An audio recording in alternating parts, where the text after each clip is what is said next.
Thank you, Jeff and Rod, for having us. Thank you, Richard, for the introduction. So today we're going to talk to you about LCHF and keto diets and their relation to chronic pain. So a few words of introduction. We're both family physicians. We're both primary care clinicians. We are not pain experts. So we want to share with you our clinical experience, and we want to talk about chronic pain. So we both started eating low-carb diet around the same time, 2016, and we both had great results with ourselves and decided to offer this as a therapeutic option to our patients. I myself founded an LCHF clinic, which is called Clinique Reversa, and it's in Montreal and just outside of Montreal in Canada. And Hala, she's a specialist in palliative care. She manages chronic pain in our hospital, but she also teaches residents about low-carb diets.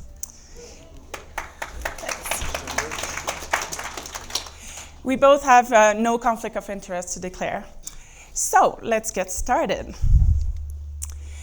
So when we both started to teach LCHF to our patients, we had in mind the patients with metabolic conditions like prediabetes or obesity or diabetes. But what happened is that many of those patients were also suffering from chronic pain.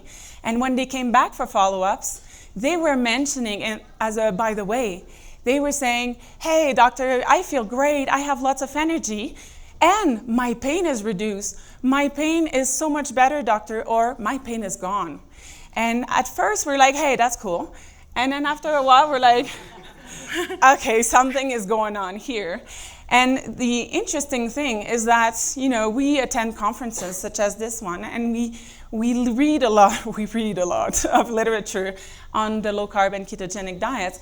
But, and there is more and more evidence on the benefits of the low-carb and ketogenic diets, but not often did we come across literature on chronic pain.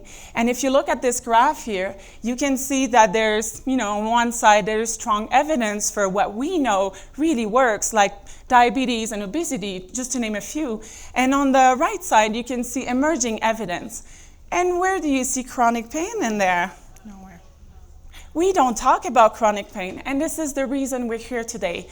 We're not pain experts, but we want chronic pain to be discussed, and we want chronic pain to be discussed in the context of low-carb and ketogenic diets. So our objectives are to describe our clinical experience of chronic pain improvement through LCHF and keto. And we want to present you some clinical cases of patients who experience a significant improvement in their pain. And those are not our superstars. There are regular patients, average patients with average results. We also want to explore with you what could be the potential physiological and molecular mechanisms, because that's one question we were asking. How does this work? How come this works? We know it works for diabetes, but it works for chronic pain. Surprise. We didn't expect that when we both started teaching low carb to our patients. And two, we want to mention briefly the supplements that seem to help or that have some scientific data associated with them with chronic pain reduction. So let's start with our clinical cases. So first we have Nicole. Nicole, she's 56 years old, and she's got a diagnosis of ankylosing spondylitis. She's on immunomodulators and anti-inflammatories, and she reports being in constant pain. And as a result of that, she has a really low quality of life. We offered her LCHF as a therapeutic option. And what do you know? She lost some weight, but she also lost the pain.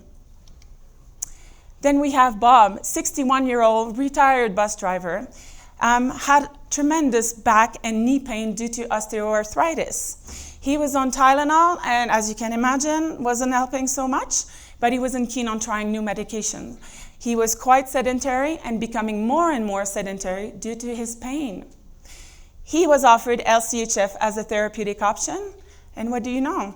He lost some weight, but more importantly, his quality of life improved significantly, and his pain went way down. Then we have Tammy. She's a 52-year-old nurse, quite active, but she lives with fibromyalgia and irritable bowel syndrome. And she's on multiple medication. And it's not helping that much, so much so that she was contemplating a leave of absence from work due to pain. We offered her LCHF as a therapeutic option. And what happened? She lost some weight, sure, but her energy went way up, and she reported no more pain. Miriam, 43-year-old, she's diabetic, and she has diabetic neuropathy already and bilateral carpal tunnel syndrome.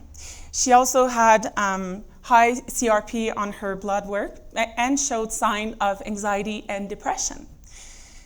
And she was offered LCHF as a therapeutic option. And what happened? She lost some weight, but her mood and her energy greatly improved. And her carpal tunnel, bilateral carpal tunnel, disappeared, resolved. Interesting, eh? Her CRP normalized as well. And her neuropathy is way down, a lot less painful to her. So, what do all these cases have in common? They all have chronic pain, and this has an impact on their mood and overall functioning. They all had central obesity to some degree with visceral intra-abdominal fat. And they all showed a great response to LCHF and keto diets for pain and for other related symptoms. Some had their pain completely disappeared, but some didn't, but it was a significant improvement, which is not nothing, you know. In this room here, have you ever experienced chronic pain, or are you currently experiencing chronic pain? Raise your hand if that is so. That's a lot of people, eh?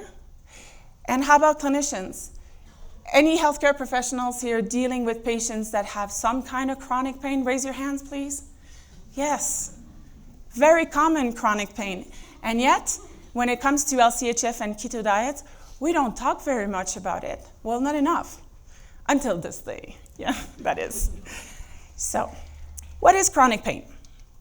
Chronic pain is a pain that persists beyond normal tissue healing, which is assumed to be about 12 weeks. How come it becomes a chronic issue? Well, then there is chronic widespread inflammation, for sure, and there's hyperexcitability of pain pathways in the nervous system. The comorbidities associated with chronic pain: low mood, low attention, low concentration, low energy. And the prevalence: up to 1/3 of all our consultations in primary care are related to pain. There is also a higher prevalence of metabolic syndrome and obesity. As you can see on this graph, the higher the BMI, the higher the pain across all ages for both men and women. The impacts? As you can imagine, significant personal, social, and financial burden. The costs? About 50 million Americans live with chronic pain, and this is costing up to $635 billion yearly, and that was 2012. This is more than the yearly cost of cancer, diabetes, and heart disease. Significant. So, how do we treat chronic pain? In particular for family physicians. We have a patient comes in our office and he says, "Doctor, I have chronic pain, help me." What is the standard of care? Well, as you can see in this big table, there are a lot of options, and mainly pharmacological options. So we offer them drugs, 1 drug, 2 drugs, 3 drugs. We have to combine them. There are other non-pharmacological approaches, modalities, as you can see in this table. And when we treat chronic pain, our goal is to improve pain control and improve overall function and quality of life. Our goal is never to decrease the pain to 0, just because this is not a realistic expectation. So in order to reduce some of the pain, what we often end up doing is combining a lot of these drugs with a lot of these non-drug modalities. And we get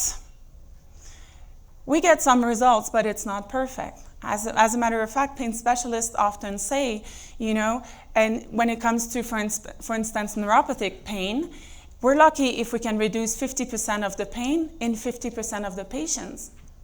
That is not very impressive, is it? So, and in these modalities, the drugs and the non-drugs and the surgery and all that, where do you see diet? It's usually not there. When we think of chronic pain, we don't think of diet. So Hala and I were like, okay, now this seems to work for a lot of patients, and it seems to work rather quickly too. How? What are the potential mechanisms?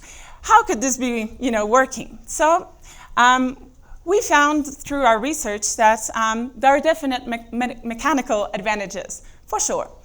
Anti-inflammatory pathways too. Effect of the ketone bodies, sure. Effect on the mitochondrial function, yes, definitely that could be one of the mechanisms. And improved micronutrient status, oh yeah. So let's talk about those. So when we both offer LCHF as a therapeutic option for patients, and they come back, for follow-ups, usually they've lost some weight. So if their pain is improved, could it be just because they've lost weight? Could be. Any weight loss with any diet will help with pain. First, it decreases the load on weight-bearing joints. So like hips and knees and ankles, they bear less weight, they do better, sure. Then there's a decrease in the lumbar lordosis. So when you lose some belly, it's easier on the back. So if you've got back pain and you lose some belly, sure, this could help. And also, fat loss and decreased edema can help decompress nerves. For instance, carpal tunnel syndrome. How else can a carpal tunnel syndrome improve in 2 to 3 weeks following, LCHF? We think that could play a part. But does weight loss explain the whole story, the whole improvement? Probably not. Why? Because the pain decreases way before there's significant amount of weight lost. So somebody who comes back after 2 weeks and has lost 5 pounds, but reports a significant decrease in their pain, it's probably not those 5 pounds, but it could be. But also, given the fact that the pain decreases in non-weight-bearing articulation, like, for instance, elbows and wrists, that is not explained necessarily by weight loss. So interesting. Take it away. So we're going to look at the other possibilities, the other, I'd say, hypotheses. And there's a lot that has been said about chronic inflammation and how it's related to diet in the past couple of days. We want to take it a step further. We want to explain how this inflammation is related to chronic pain and how diet can make a difference. So when we think about diet or a standard American diet and inflammation, we know that high carbs will lead to increased insulin, and increased insulin will trigger inflammation. That's a known fact. We also know that central obesity is related to the release of adipokines, of cytokines, and those are pro-inflammatory. That's a known fact. Very little has been said in the past couple of days about a topic that fascinates me, and that is advanced glycation products and how those are involved in inflammation and in pain.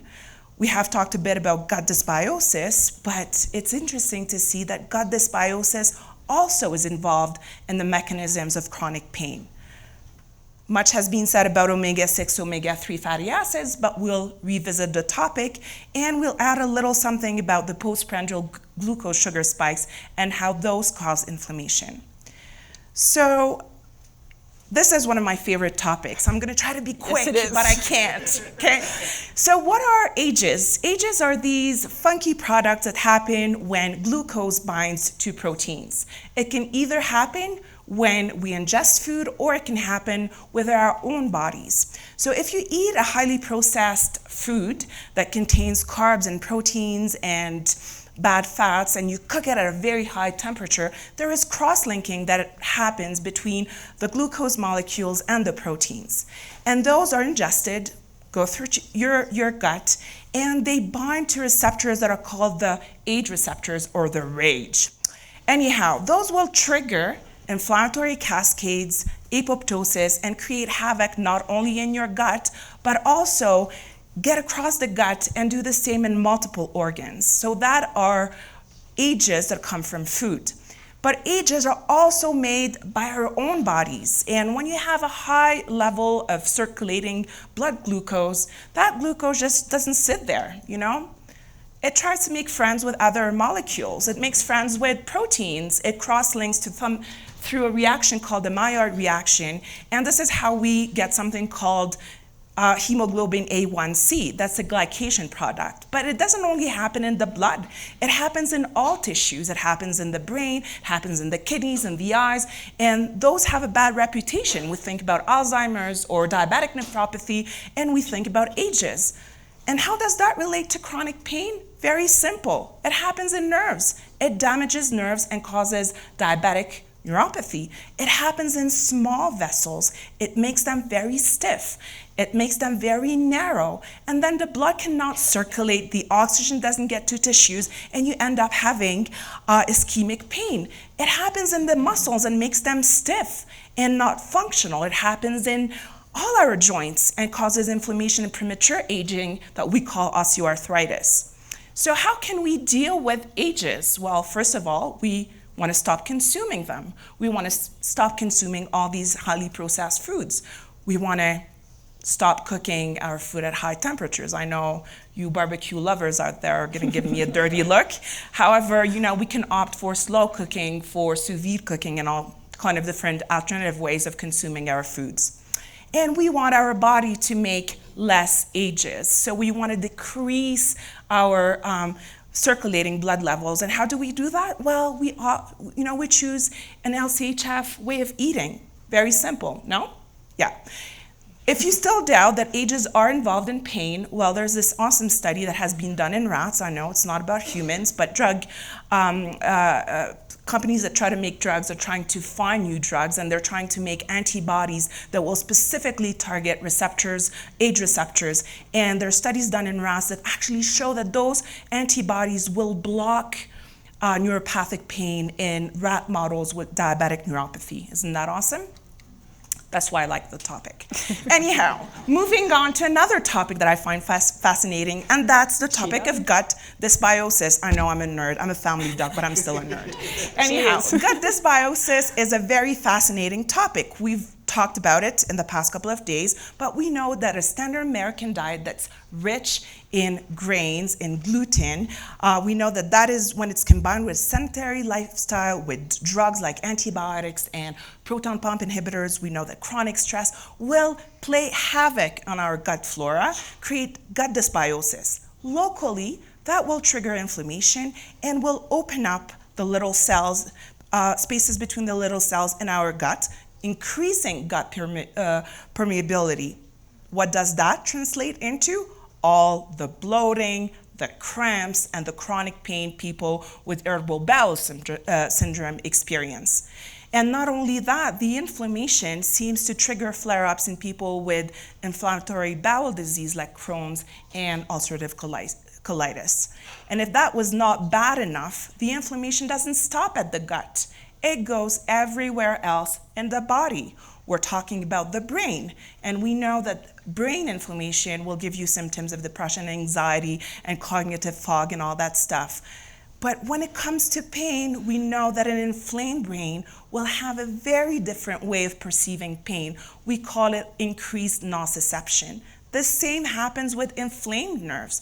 Inflamed nerves act very differently. They will carry messages that are not even there. We call that allodynia. So when somebody has no skin condition and you just brush their skin and they start complaining of pain, that's not normal. Their nerves are transmitting pain signals that don't even exist. When we're talking about inflammation of joints and nerves, we're talking about the pain that's related to that. How do we fix it? Well, we try to get our gut back together, our gut flora healthy, and we could do it through a healthy diet, LCHF, keto, intermittent fasting. We want to add good pre and probiotics. We want to add healthy micronutrients and exercise. However, there is a caveat that I want to mention is that if people are expecting all their symptoms to go away in terms of gut pain through LCHF, some people actually get disappointed. Why? Because if they're excessively sensitive to lectins or FODMAPs or dairy, they might see a bit of an improvement, but not a total improvement, and those people may need further restriction in their diets. Omega-6 to omega-3, a lot has been said about it in the past couple of days, so I'm going to be brief. We know omega-6 can either be converted to pro-inflammatory or anti-inflammatory substrates. Those can either increase nociception or decrease nociception. Omega-3s, on the other hand, are really anti-inflammatory, and depending on the balance in your body, depending on what you consume, if you have a high level of omega-6 in your body, that really pushes you towards inflammation. And the name of the game is trying to get that ratio as close as possible to 1. How do you do that? Well, first of all, you want to decrease your omega-6 consumption by reducing unhealthy fats, vegetable oils, and a lot has been said about it this morning. I'm not going to go through that again. And you want to increase your omega-3s. How do you do that? Well, there are plenty of healthy fats that we can consume. We're talking about animal fats and fatty fish and flaxseed. And despite dietary intervention, sometimes it's not enough to get that healthy balance. And there are studies that show that omega-3 supplements, and I think that Evelyne is going to talk a bit about it later on, will actually bring that ratio closer to 1 and help deal with the pain in rheumatoid arthritis, for instance. Last little blurb about postprandial sugar spikes. So if you eat a carb-heavy meal, right, and you eat 5 of those a day, right? I don't know, in Canada, our dietitians recommend 3 meals and 2 snacks. So that's a whole lot of food in one day and a whole lot of carbs. So you're constantly spiking your sugar, and every sugar spike will actually lead to a CRP spike. So you're having all the CRP that's constantly elevated in your body, and then are you surprised if you're getting constant inflammation? So by reducing your carb intake and reducing your CRP, which we clinically see in our patients, I mean, we draw CRPs on them and their CRP just normalizes within weeks, then you actually act on inflammation and on pain. But inflammation does not cover the whole story here, and people with chronic pain are offered anti-inflammatories and they don't resolve their pain. So there must be another answer. So Evelyne and I are like, it must be the ketones. The ketones. Those are, that's the name of the game. The ketones are doing the trick. And the answer is, well, maybe, but maybe not. And people will get improvement of their symptoms even if they're not in ketosis. So people who mildly reduce their carbs to a liberal low carb or even a moderate low carb will actually see their symptoms improved. However, we clinically actually saw in our patients that the ones who get into ketosis have better pain management and improvement. So could it be because ketones have an anti-inflammatory effect? Could it be because they have an anticonvulsivant effect? Could it be because they improve mitochondrial function and biogenesis or adenosine signaling? So we're going to talk briefly about those. Awesome study done in 2015 by D'Agostino, same results in 2017 by Goldberg that shows that ketone bodies will actually decrease inflammation by inhibiting the inflammasome. Then there's the whole anticonvulsivant effect of ketones, and it comes as no secret. I mean, it's been used for over 100 years in the treatment of epilepsy, and there was an amazing talk about it yesterday. So we know that chronic pain and epilepsy have a lot in common. Mm-hmm. We have crazy nerve cells that decide that they're gonna fire when they're not supposed to fire. They're hyperexcitable. They don't know what they're doing. They're transmitting messages they shouldn't be transmitting at a time they shouldn't be transmitting that message. And that's, I think, the link between epilepsy and chronic nerve pain. So it is only natural to think that, if we use anticonvulsivants as a medication in clinic and that ketones have an anticonvulsivant effect, that maybe they can work for chronic pain. And there are studies that show that ketone bodies will actually decrease pain through potassium channels and NMDA receptors, by decreasing presynaptic glutamate, by acting on glycine receptors, and also on GABA receptors. So there we go. If it works for epilepsy, it may work for chronic pain as well. And then the mitochondria. I think I like mitochondria more than ages, so I might spend a little time there too.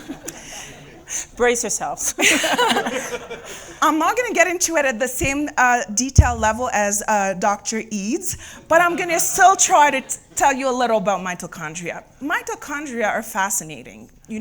People with chronic pain, and specifically myofascial pain syndromes and fibromyalgia, have very abnormal mitochondria. You take muscle biopsies, you look at them under the microscope, and their membranes look different, their structure is different, and you actually look at their enzymes, and they are different. So these muscle cells can use glucose properly. What do?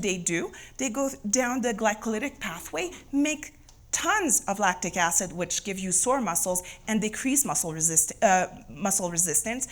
And, they create a lot of ROS, or reactive oxygen species, which trigger inflammation. So what happens then? You feed these mitochondria ketones, and then they get happy.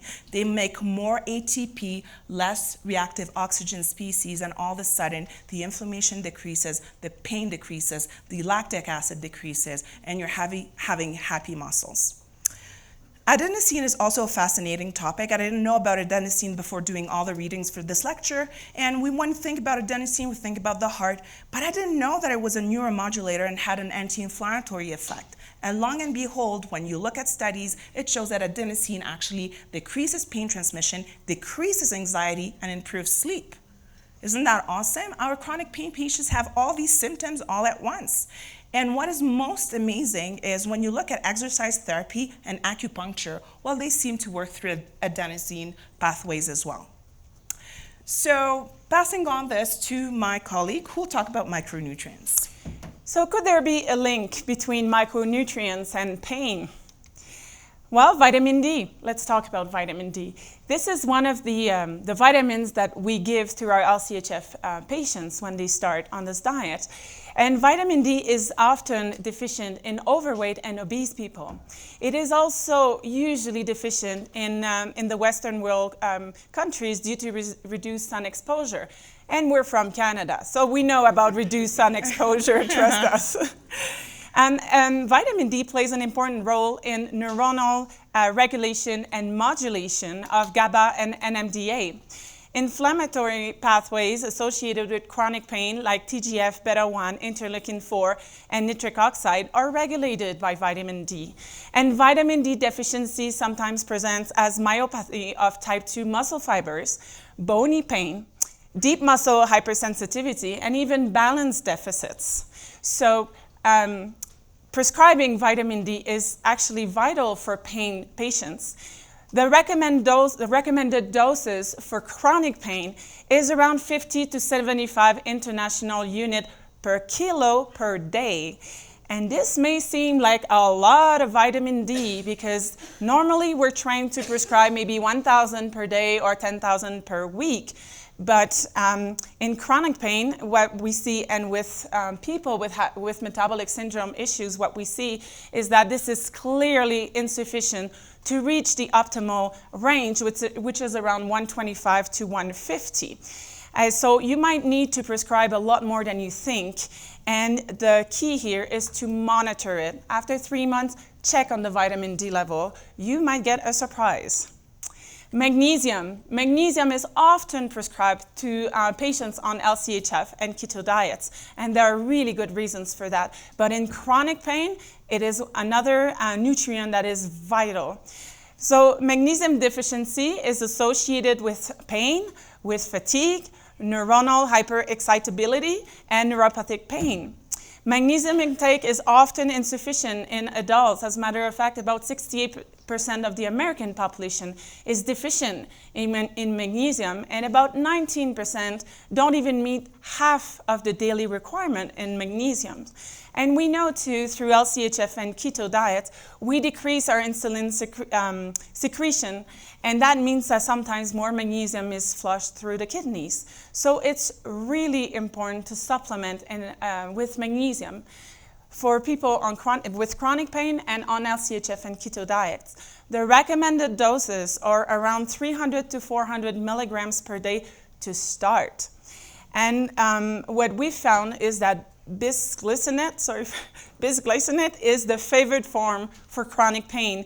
It is well absorbed, it doesn't give you too many GI trouble, and the glycine may also help with the pain signaling pathways. For migraines, for instance, the literature recommends around 600 milligrams per day to start with. And it's better to take magnesium at night when you go to bed. There are other supplements that have been shown in the science, in the literature, to help with chronic pain. We don't have time to go through all of them, but we've listed them there. And there's probably more that we missed. So, food, mood, and pain.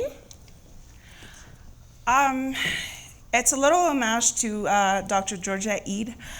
We know that diet has a major influence on mood, and one of the surprising, I wouldn't say so surprising, but amazing thing that we see is when our patients adopt LCHF to lose weight or for other reasons, one of the major changes we see is how their mood improves. Their attention, concentration, cognition, energy, everything shows tremendous improvement. And that is amazing in chronic pain. Why? Because all these positive things that are happening decrease the sense of despair and helplessness. They give motivation and a sense of control to our patients. And that decreases also the pain perception and improves the pain tolerance. So we made this little graph because we really want to show you how we go from a downward spiral in pain, of despair, anxiety, depression, being sedentary and socially isolated, to a positive feedback loop. People feel like their body is healing, their neurological system, their musculoskeletal system is getting better. They feel like moving, they feel like socializing.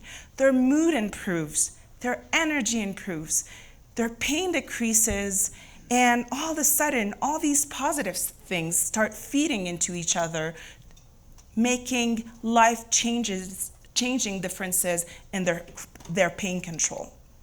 So we watched the movie The Magic Pill yesterday, and when it comes to chronic pain, I'm wondering, could we call LCHF and keto diets an all-in-one magic pill? It is worth wondering, right? We give people anti-inflammatories, we add anticonvulsivant, we add antidepressants. One nutritional intervention can bring all of it all together. We have talked to you throughout this presentation about the anti-inflammatory effects, the anticonvulsivant effects, the potential antidepressant effects. Then when we boost nutrition with other supplements like vitamin D and magnesium, when we give them some omega-3s and maybe carnitine, they just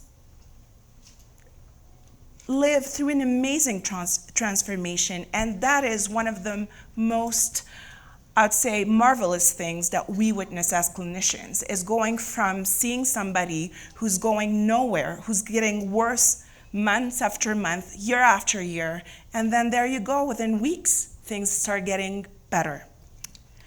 So as clinicians and as patients, when we're faced with chronic pain, we're faced with a choice. We could go the old way. We could prescribe medication, 1, 2, 3, add up the costs. So we're not talking only about financial costs, but physical costs of having all the side effects that accumulate. We're talking also about not having good results sometimes and disappointing results. Or we could prescribe the triangular magic pill, AKA the LCHF and keto diet food pyramid. We hope to have convinced you through our talk that LCHF and keto diets are a valid therapeutic tool to be suggested to patients when they come with chronic pain symptoms. The science shows that it works. Our clinical experience shows that it works. And we were hoping to share this with you today so you add it to the tools that you have to offer your patients who feel so much despair in the face of a chronic illness. Thank you so much for your attention.